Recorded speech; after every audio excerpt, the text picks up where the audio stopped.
So let's get started. I am very happy to be with you all today. As I mentioned, my name is Nicole Robicheau. I also go by Nico. My pronouns are she and they. And I am seeking the nomination in the Davenport riding to be the candidate for the NDP for the next federal election, which could happen sometime soon if the pollsters are correct, perhaps this fall. So I've started a series of Davenport discussions where I talk to folks in the riding about issues that they and I care about. So this is the second episode, and I am really looking forward to speaking with Dr. John Fiddler. John Fiddler is a resident of Davenport when he's not working in the north as a physician. He's Woodland Cree physician from Waterhen Lake First Nation in Treaty 6, and I am going to add him into our conversation.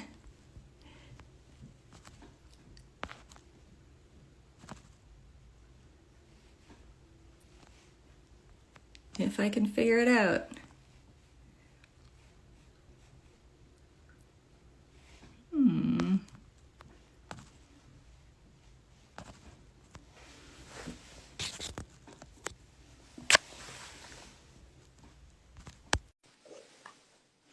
I think this is going to work. There we go.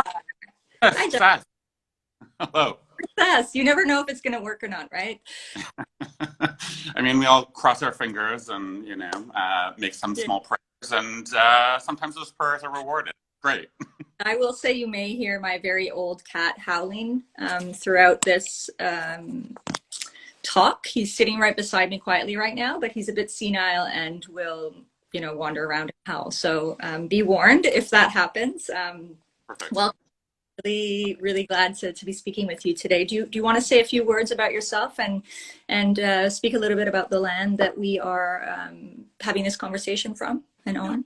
Yeah. So, I'd like just to start off by mentioning that we are on the traditional territories of Huron-Wendat, the Seneca and the Mississaugas of New Credit, who, funnily enough, still exist today and, live near the major metropolitan centers of Hamilton and Brantford, on the Six Nations Reserve. And despite being largely based there and at close proximity to well-developed areas. Many of the members of that particular reserve still struggle with access to clean drinking water. There are active land claims pertaining to Toronto that are being carried out by these communities, and they are still actively fighting against the expropriation of their lands for more suburban development. So, I think it's important to recognize that they still exist and they still have struggles pertaining to the ongoing project of colonization and genocide. In terms of myself, I am, as you mentioned, from Treaty 6 country, Waterhen Lake First Nation. I work predominantly in a community called Kitchimakusa-Benananuag, which is in Treaty 3.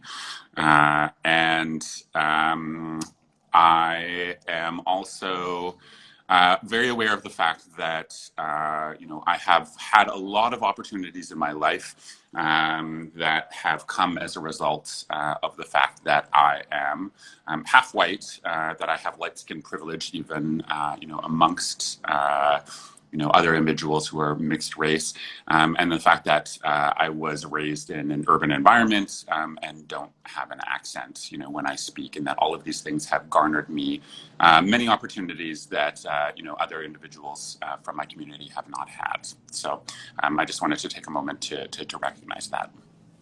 Thank you. For those of you who are just joining, I'm speaking with Dr. Jon Fiddler today, Woodland Cree physician from Waterhen Lake First Nation in Treaty 6. We're going to be speaking today about all sorts of things, but mainly the healthcare work that John's involved in, as well as settler colonialism more broadly. I do want to start things off by acknowledging that collectively we're all mourning the loss of the 215 children and you're mourning, I'm sure, in a way that I can't even fathom. And I want to thank you for coming here and speaking with us, and for doing this emotional labor, because it's not something that you have to do. So thank you. And I know you reflected a lot this past week on how Canadians, how settler Canadians have been reacting to this news coming out. Can you speak a little bit about some of your thoughts around this? Yeah, for sure, absolutely. I mean, I think one of the things that is, very, I guess, difficult to process and grapple with is the idea that, again, um, I really want to highlight the fact that this very discovery was not something that was led by like settlers or settler governments. That this is a community that comparatively speaking is under resourced, that had to pull together in order to launch this project involving ground radar and examining historical records in order to find their own dead, so that they could finally grieve and mourn and begin to try and piece together the larger story of what happened, and that this. Despite the fact that the Truth and Reconciliation Commission, which officially launched in 2008 and published their final report in 2015, had the option of pursuing, investigating sites of these deaths across Canada, and actively opted not to, and in fact have scores of secret documentation around all kinds of like wrongdoing and crimes that were collected as part of that process, that were never acted on in any meaningful sense, in order to track down not only again remains for grieving families and communities, but also to start like looking for active justice. I really want to acknowledge that community who did quite a lot of work in order to kind of bring this to light. I mean, I think the other thing that bears mentioning is that this isn't again ancient history. That again, when we're talking about the residential school system, that the last one closed in 1996. My father, my aunts, my uncles all went through the residential school system and suffered horrific physical and sexual abuse throughout their entire childhoods. As part of that, if the circumstances of my own birth had been different, in terms of who I'd been born to and where I'd been born, then I myself, would have or could have potentially ended up in the residential school system. So, this isn't terribly old. This is still quite fresh.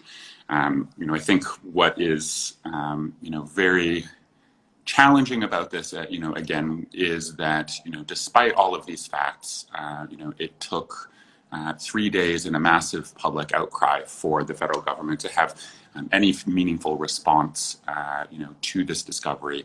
And even then, after direct requests, it has taken the form of, the flags being lowered to half-mast. I guess I should find that surprising, but it's. I think that we also need to keep in mind that this, in fact, is not the first mass grave to be found at a residential school site, and it's not going to be the last. And I think even beyond that, the active process of genocide against Indigenous people, has all kinds of other forms that continue to this day. Being the missing and murdered Indigenous women crisis, the fact that in both Canada and the US, Indigenous people are the racial or the ethnic group most likely to die at the hands of the police, the fact that in a Canadian context, Indigenous people, if you count them as, part of the Canadian population, comprise only 5% of the population, and yet are 30% of prison populations, and that number rises to 42 if you only look at women inmates. The fact that the residential school system simply morphed into the child welfare system, and right now there are more Indigenous kids in the child welfare system that were ever in residential schools. So 1 in 4 Indigenous kids are a part of that system, which in fact has a very high fatality rate. So, I think that it would be naive to suggest that this project of genocide is over in any meaningful sense. And yet, these issues, I think, are often kind of ignored. We had been talking a little bit about kind of why that is yesterday. And I think, after a lot of thought, I've kind of come to the conclusion that, unfortunately, I think Indigenous issues are often swept aside because they are the only set of issues that begin to actually question settler colonization, and through that, end up questioning the actual legitimacy of the settler states, of Canada and the U.S.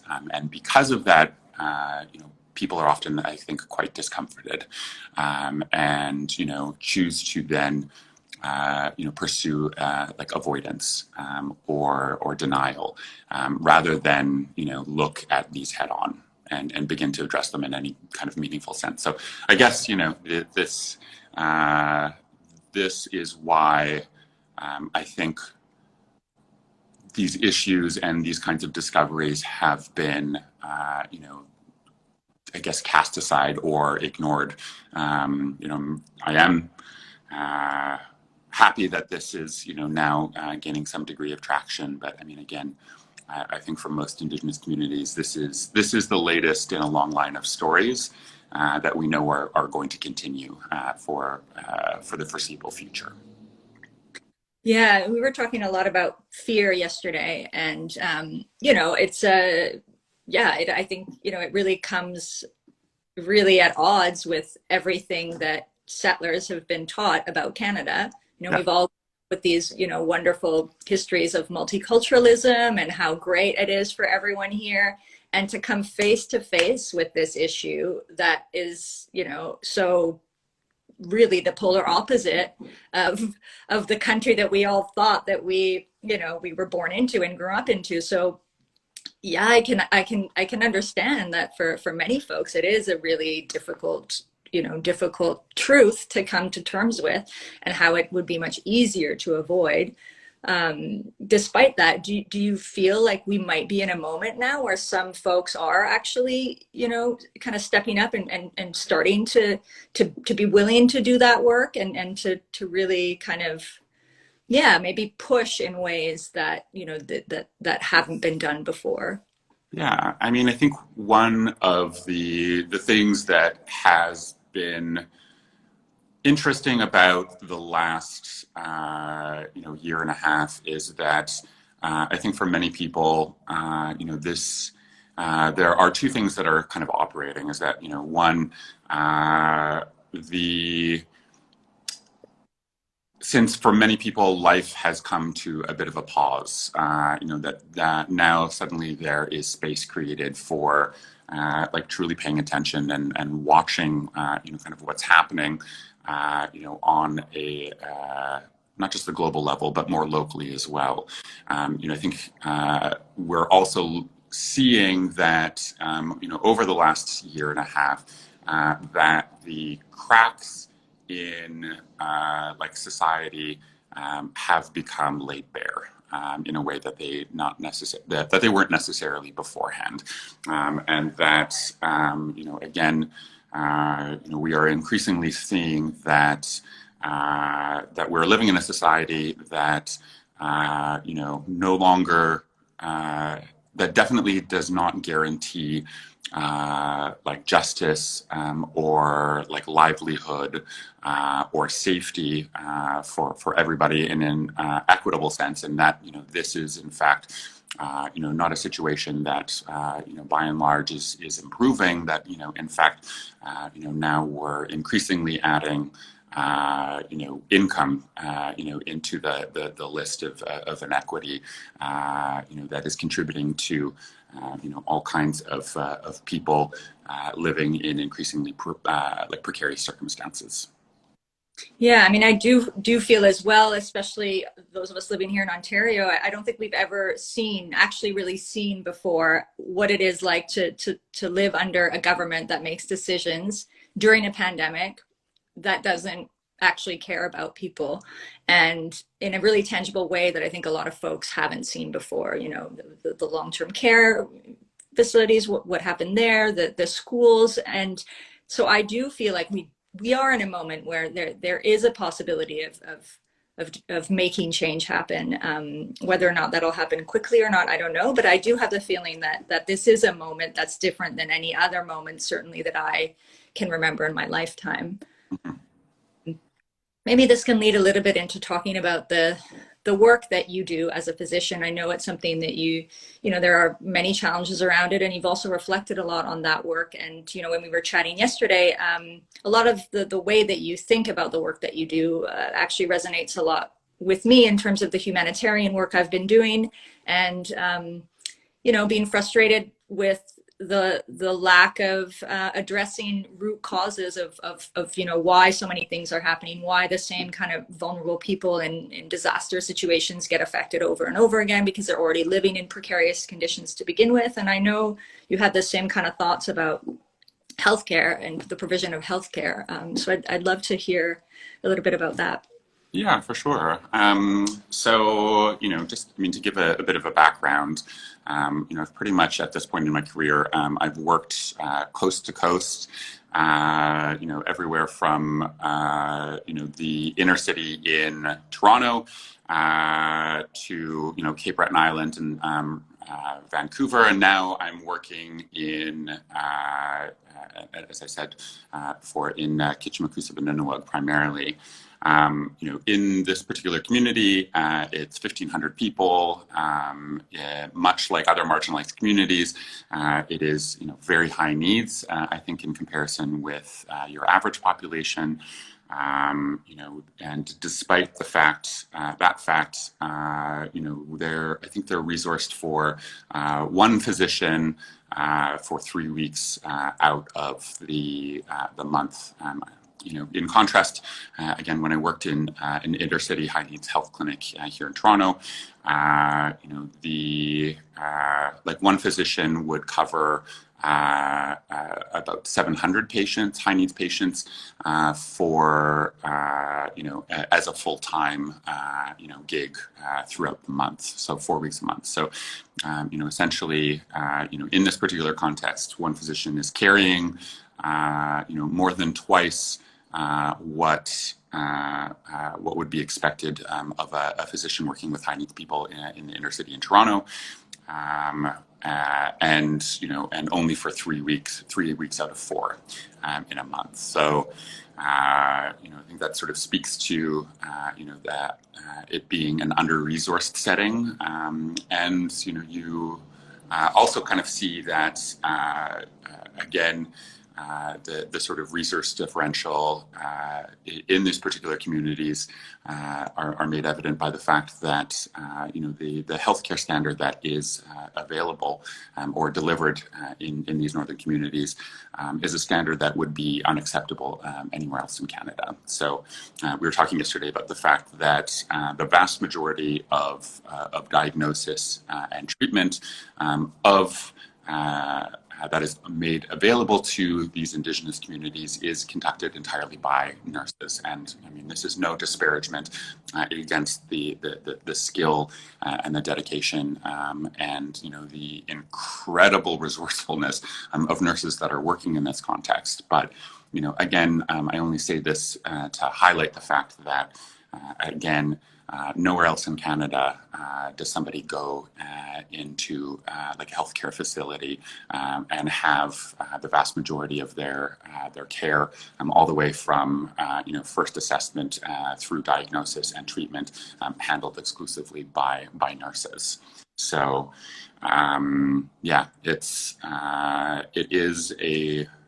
it's challenging work, and I mean, I think you were talking about yesterday about the fact that within your humanitarian work that the healthcare practitioners that you work with, in international disaster relief efforts, that they often end up working in northern contexts, in Indigenous communities, because frankly the work is quite similar, both in terms of dealing with highly acute issues, but also in terms of a lack of resources. This is a big question, I know, but what do we need to do for this to change? I mean, I think that to start off with, that people need to start learning and showing up for Indigenous communities in a real tangible sense, and that this needs to start moving beyond I guess engagement with more traditional forms of political activity,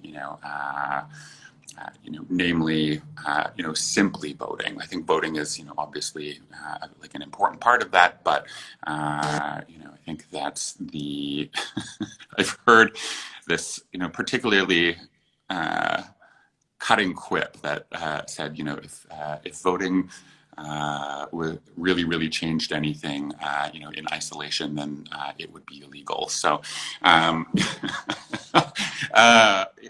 think, maybe I don't mean that to be sort of a cutting statement, considering the fact that you're seeking public.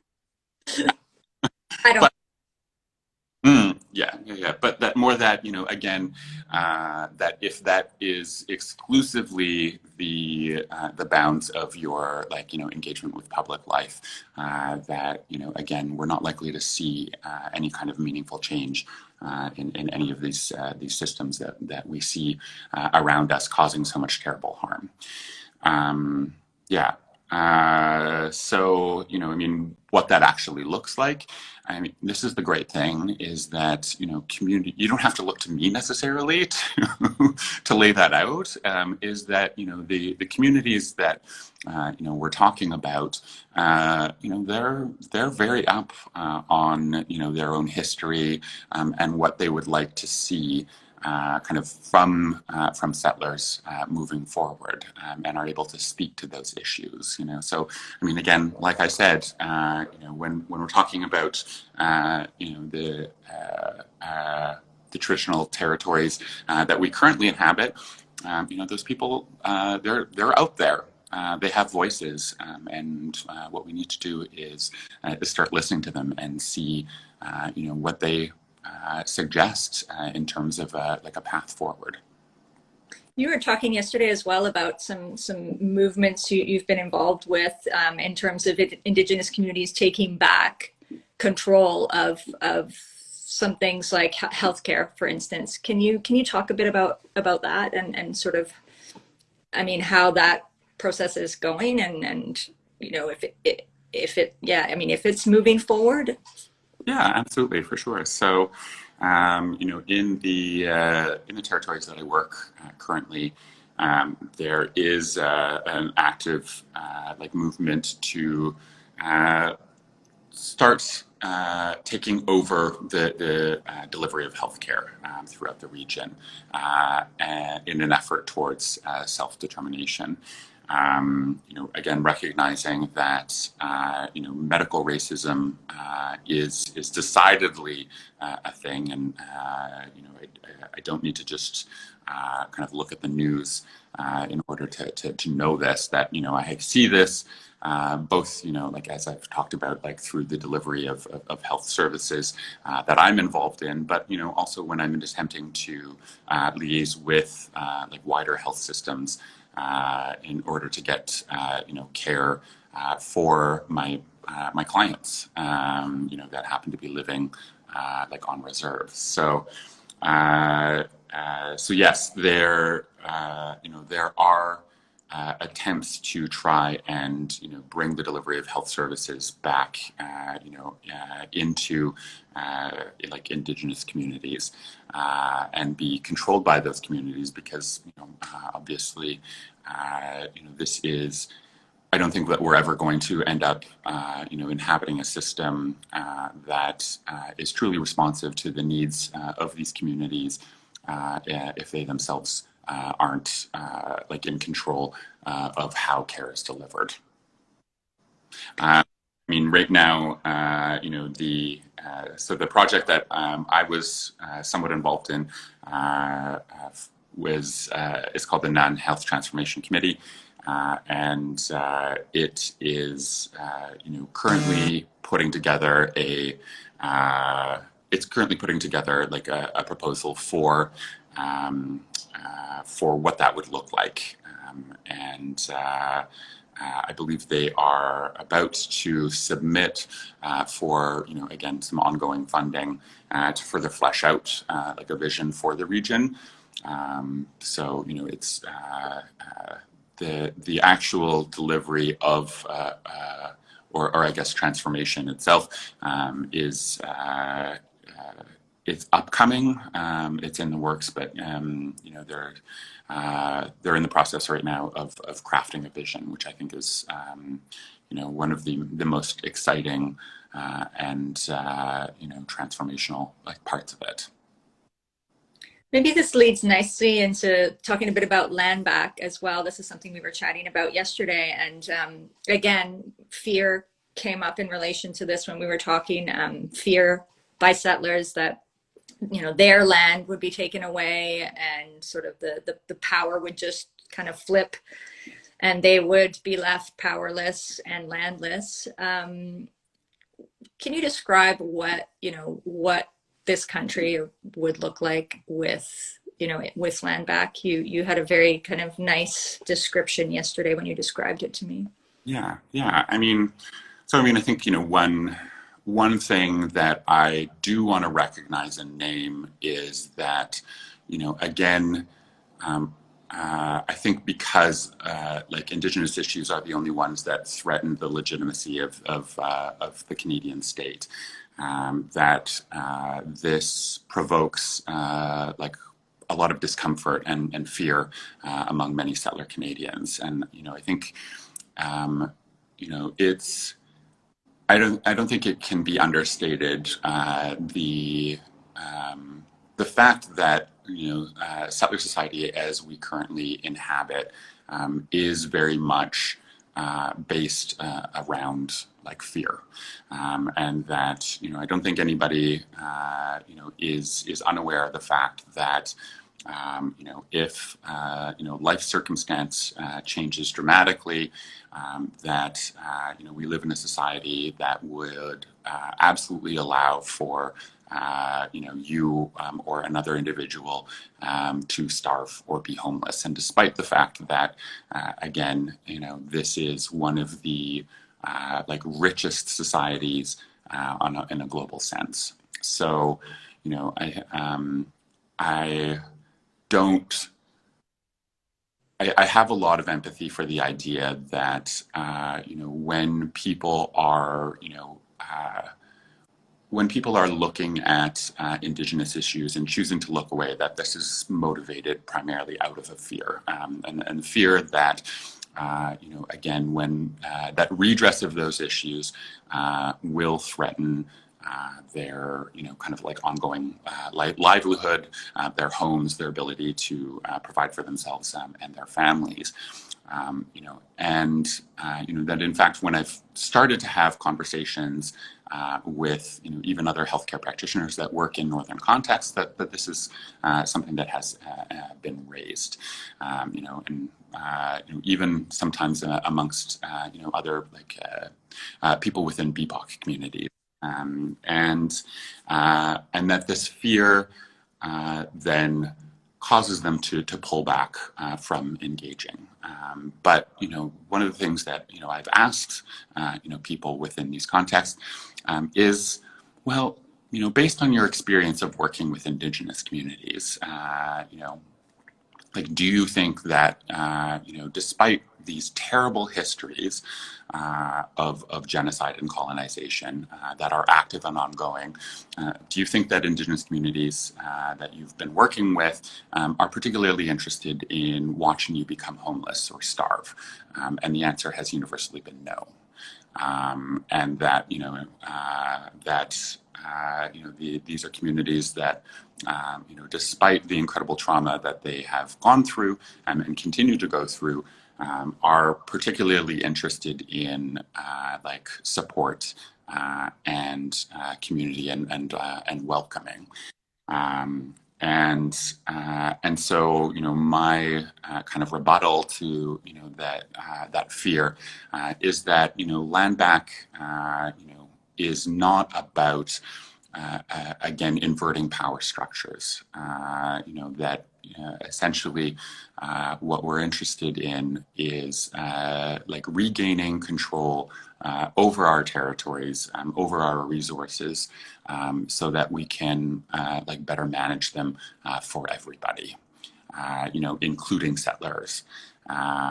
Because one of the things that is foundational to our viewpoint and our approach to life in general is that we need to support everybody within our communities, and that these communities most importantly do include non-human actors. So, this including wildlife, the earth, water. That these are as much of a part of our community as people, non-Indigenous and Indigenous alike.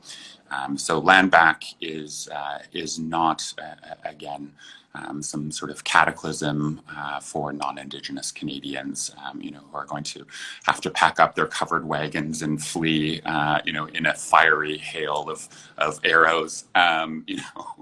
It's one where again we start to truly start to care for each other and care for the environment that is the basis for life itself.